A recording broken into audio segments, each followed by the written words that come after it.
Alrighty, y'all. Hello. It's no secret that the United States is getting very expensive, kind of just crazy overall, divided, you name it. And we're going to be taking a look at an example, although there's many of these. This is one example of an American who has taken a leap and moved to Europe and sharing, what it's like compared to living in the U.S. and, of course, even cost differences and stuff like that. I'm going to find this very interesting. This comes to us from CNBC Make It. Just a small little channel up and coming. This will be linked down below. Make sure to check them out, of course. Let's just get straight into this. I'm anxious to see some numbers and how, daily life might compare between where she's at in Europe and, of course, here in the U.S. Here we go. I am Stephanie Sinclair. I am 41 years old. I make $80,000 per year, and I currently split my time between Atlanta, Georgia, and Sicily, Italy. Okay, so Atlanta, Georgia. That's a very, very big and popular metro area. Big city, of course. So, of course, it's going to be a little more busier life. Actually, the most busiest traffic I've ever encountered, and statistically the most busiest airport in the U.S. is usually Hartfield, Atlanta.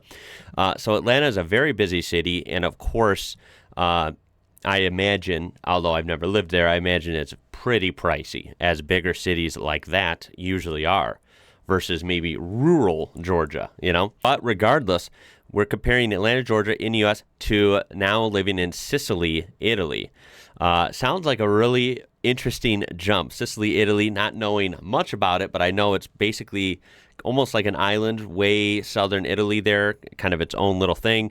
And it looks beautiful, as you can see from this screenshot. And even being in, you could say, one of the more famous or known countries like Italy, and being in Sicily at that, I'm going to assume small little details like your daily life, your walking, and of course, food is going to be way better than the U.S., maybe even cost. That's what I'm really interested in. I worked in corporate America for about 10 years. In 2009, I left and started my own business as a consultant. And that's where I really made a little bit of money. I knew it was time to quit corporate America when I was sick of people telling me when to take a lunch break. I wasn't hungry at 12. I didn't want to take lunch until 2. I wish it was deeper than that. I'm so sorry, guys. That really is it. I'm willing to say it probably was deeper than that. I totally get what she's saying, though, right? Corporate America, it feels like, unless you're very business oriented or individual, it feels like that's what you got to do. You get out of school and you just get into a job that you think you're supposed to get into, and it ends up, not for everyone. I don't speak for everyone, but for me, I went through that. Went to a job I thought I was supposed to grow up and do, and it just feels draining, man. Countless overtime and crazy schedules, and corporate America, factory America, these types of things are rough, man. It's hard to get time off. You miss out on a lot of things, and sooner or later, years pass by, and you're like, what is happening? Like, I just work. That's all I do. It can be draining.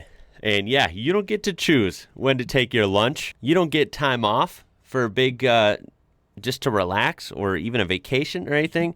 It's rough, man. So she might say it's just because of that, but I think it might be deeper than that. I feel so ridiculous, but that was huge for me. I don't want to eat at 12. I get it. Yeah. I come here quite often in between Atlanta and Sicily. Sicily is down here, right? Yeah. Okay, so it is kind of like its own thing. It's way different than being up here, I imagine. About once a quarter, and every summer for at least a month at a time. One of the hidden benefits of starting my own business was the fact that I could work from anywhere, which gave me more time to travel. And now, of course, that's very lucky, right? That is the rise of nowadays, is there's a lot more opportunities to be able to work remotely, basically through the internet, right? Having a store, doing actually a number of dozens of different things that you can work online, and technically, in theory, be able to work from anywhere as long as you have Wi-Fi. Now, of course, that's still very lucky. It's not the case for everyone, But in this particular example, I mean, it is one benefit to if you can swing some sort of an income that is remote, so to say, then yeah, I guess that's a really good perk. You get to pick somewhere else to live, So with my potentially. son. No, I don't have any euro. No peach for me. Oh, gracias. The There's best the money euro. lesson I have ever learned is to stop spending money on stupid stuff. Good advice. Financially, it's more important to actually be wealthy than to look wealthy. Very good advice. When it comes to basic living expenses, Oh my God, here we power go. bill, water bill, those things. For 3 months, I paid less than I paid for 1 month in the United States. Oh my God. Okay, this green color is Atlanta in the U.S.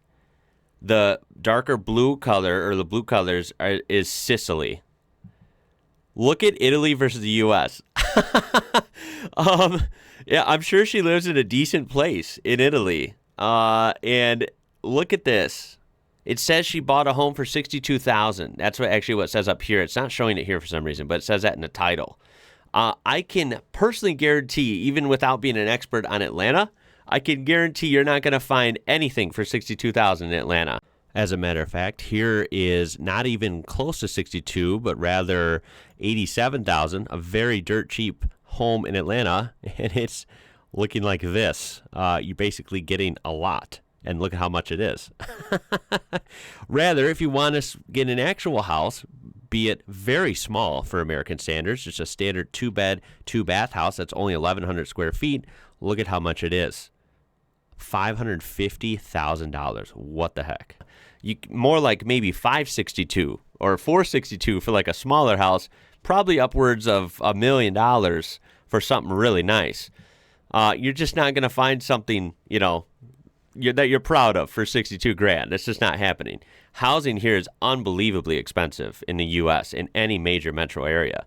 You can see Atlanta rent and utilities. So I'm assuming she hasn't even purchased a home in Atlanta, probably because it's too much. So she rents. And of course, rent is going to be high. Rent and utilities, $2,600 a month. I don't know if you ask me. Unfortunately, that's getting more normal nowadays. I would say that's high, but unfortunately, that's normal. It's just high to me because 10 years ago or even 5 years ago, that was really high. It's just everything's gone up so much in the last couple of years. It's kind of insane. Of course, transportation. She's going to have to drive mostly everywhere, right? And that costs a lot, She probably has a car payment, a newer car, if not brand new. And, gas and insurance, gasoline and insurance, all these things, they add up pretty quick. Food is, of course, pricey in the U.S. for some reason. And, of course, when we're comparing Italy to the U.S., the food it's not even a comparison. The food is just going to be junk here compared to what she can get fresh in Italy. Not to mention that, standards and ingredients and things are just going to be much better. And it turns out, I think it's going to be probably a lot cheaper in Italy. Look at the transportation difference. $389 versus $1,164. This is all U.S. dollars, by the way. But you still get the comparisons, right? Utilities, much cheaper, right? It's like, it's just insane. It's actually kind of crazy. I know, and one thing important with this video, let me say, is I know there's way different scenarios. You could pick a million different places in Europe. You could pick a million different places in the U.S., and it's going to vary. There's cheaper places, way cheaper places in the U.S. than Atlanta. There's even more expensive places than Atlanta. Again, there's maybe cheaper and more expensive places than Sicily in Europe. So I know it's going to vary a lot, but generally, from what I've seen on many different videos when it comes to grocery bills at the supermarket, and housing and all these different things, of course, medical costs, right? All these things seem to always be shockingly cheaper in most European countries versus the U.S. The U.S. seems to be quite pricey, and it's annoying. I may go grocery shopping here and spend 60 euro.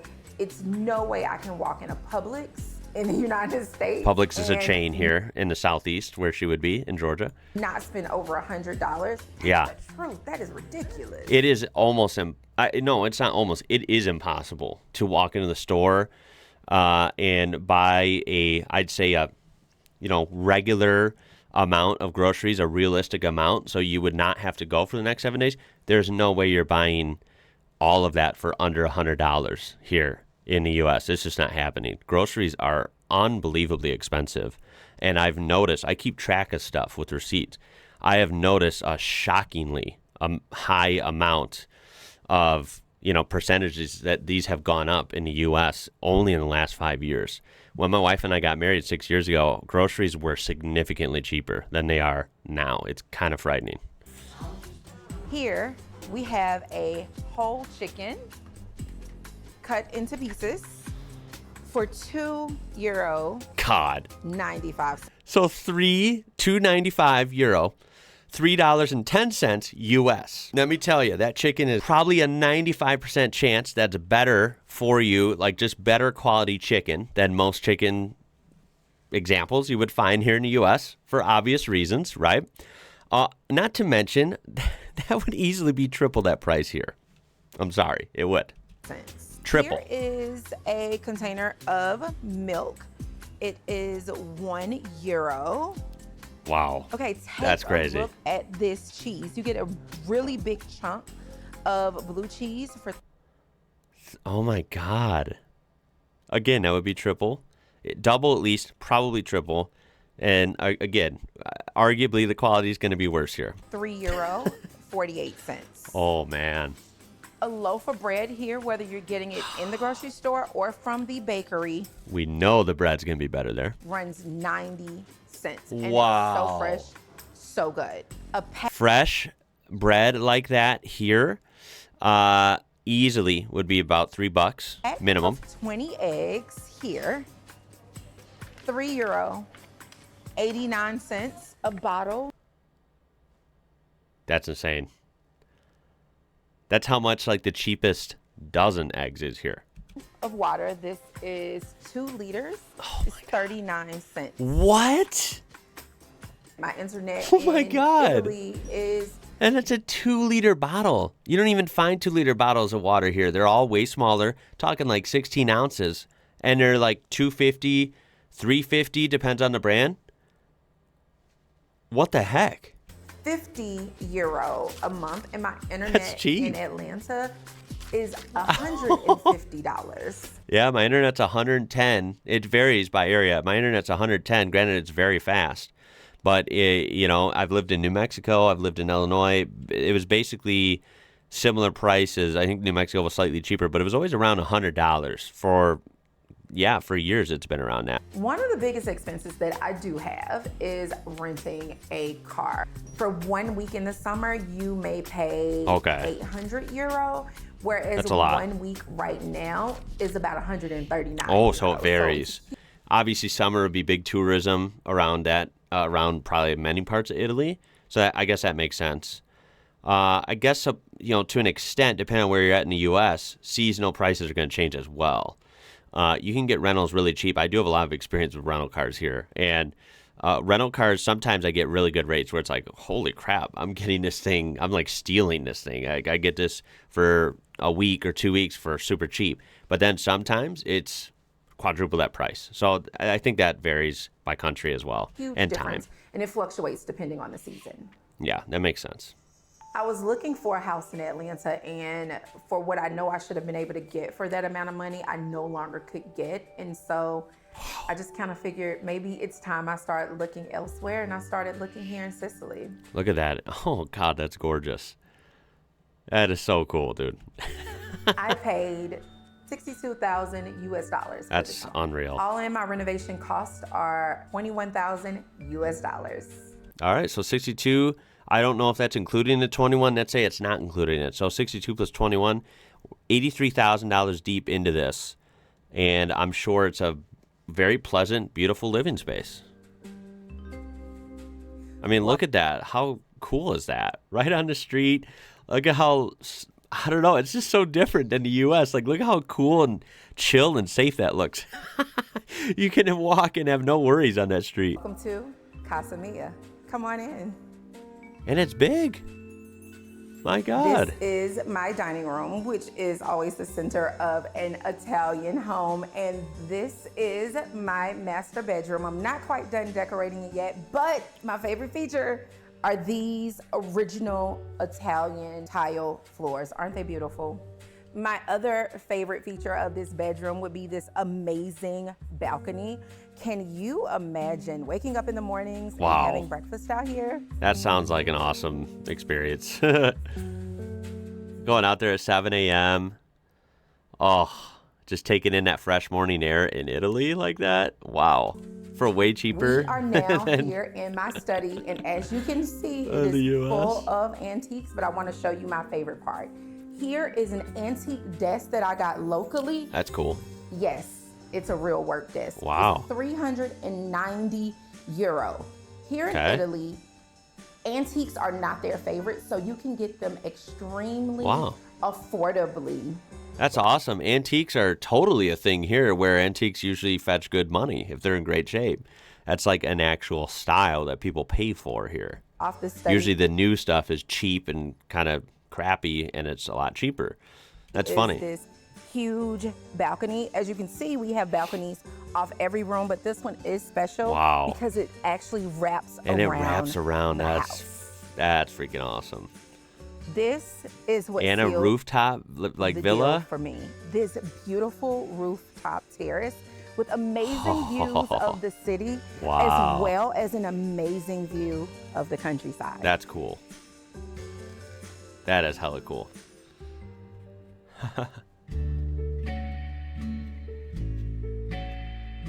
Okay.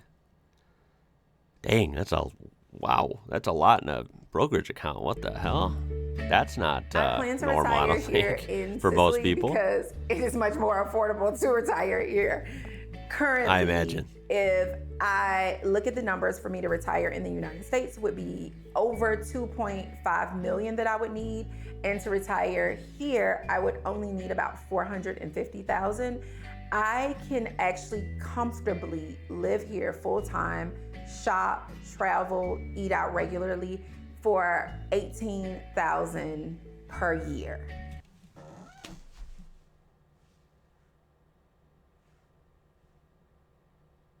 What? That's it? Oh my God. Look, I know this goes layers deep. I know there's a lot to this. 18,000 a year. Now, I realize that not a lot of people maybe in that area are making like 100 grand, 100,000 euros a year. So I realize how there's always dynamics to stuff. But most people in the U.S., of course, there's a huge disparity like of wealth here. Some people barely make anything. A lot, some people make a lot, like way too much, right? So we know that. But most people in America, in the U.S., are making well over $18,000 a year. As a matter of fact, I've seen many videos breaking down cost of living here in the U.S., in the last couple of years. And unfortunately, this was never a thing growing up, by the way. When I was growing up, if you were making $80,000 to $100,000 a year, dude, you were like rich. That is like good money.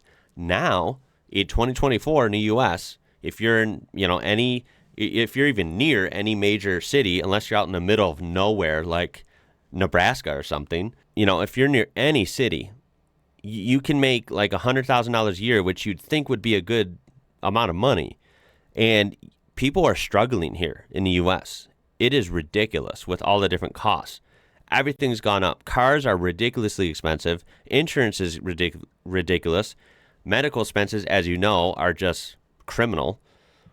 Housing has become almost unrealistic for most people. It is really tough. And to think that $18,000 a year could get you a good lifestyle there, whereas here you would literally be on the street, basically. Like, I don't know what else to say. Like, you can make $80,000 a year here, and it's going to be tough. Like, you're going to have to budget the heck out of everything and live well below what you think your means would be to survive here. It's really crazy. So hearing those numbers just absolutely blows my mind. I will say that everything comes with, like I said, different circumstances. I know there's places in Europe that are really, really expensive and might not have, have a lot of cons to living there, as well as the U.S., right? And let me also say there's a lot of places in the U.S. that are really scenic, really pretty, nice to live in, that are a lot cheaper. And a lot of people are trying to do that if they do move within the U.S., if they don't straight up move out of the country. If they move within the U.S., a lot of people are moving out of Los Angeles, out of New York, out of Chicago, because they're just crappy and the quality of life has gone way down and they're so expensive. And they move to, small towns out in the middle of their state. And to be fair, there are a lot of awesome small towns. If we take Illinois, Chicago, I'm not a big fan anymore. I used to love it growing up. Now, I just feel stressed out going there. I don't go there much, when I'm talking about like downtown proper Chicago. I could never live down there. It's too expensive. There's too much crime and corruption, and it's just not a good experience a lot of times. It can be, but it also can't be, right? Whereas in the same state, even though I'm not the biggest fan of this state, Galena, Illinois is way on the other side. That's just a small, beautiful countryside town of under 10,000 people. It's in these beautiful hills, like one of the only hilly areas of Illinois. And the cost of living there is way less, of course, than it would be in Chicago. And you could argue it's a way better quality of life, too. Actual fresh food and small businesses and clean air and beautiful rivers and hills. You could actually walk the whole town. You don't need a car there. That's awesome. So America does have good places, good pockets as well. So I just wanted to stress that. But overall, it is alarming sometimes when you see the difference between other places in the U.S. I would really love to see your take on this. I mean, this is, of course, only one example, but it is pretty eye-opening, you got to admit. And that's having a little money left over. Well, that was really interesting. Holy smokes. Again, one example. I know you can argue for this even further. You can argue against this. I get it, but it is pretty interesting seeing one example that turns out like that. Whoa, like the difference in what she needs for retirement between the two countries, the difference on, what she can live on comfortably in a year in Sicily. She didn't mention the amount she would need to equal that comfort in Atlanta, but we all know it's way more than $18,000. If she's only making $18,000 a year in Atlanta, she's in bad shape. So I don't know. I just found this really, really interesting. And I guess that's it. I mean, I don't know what to say. I kind of did go on a couple rants there. So I appreciate you watching. And I guess we'll just leave it at that. My name is Ian. You're watching IWrocker. Until next time, y'all. Catch you later.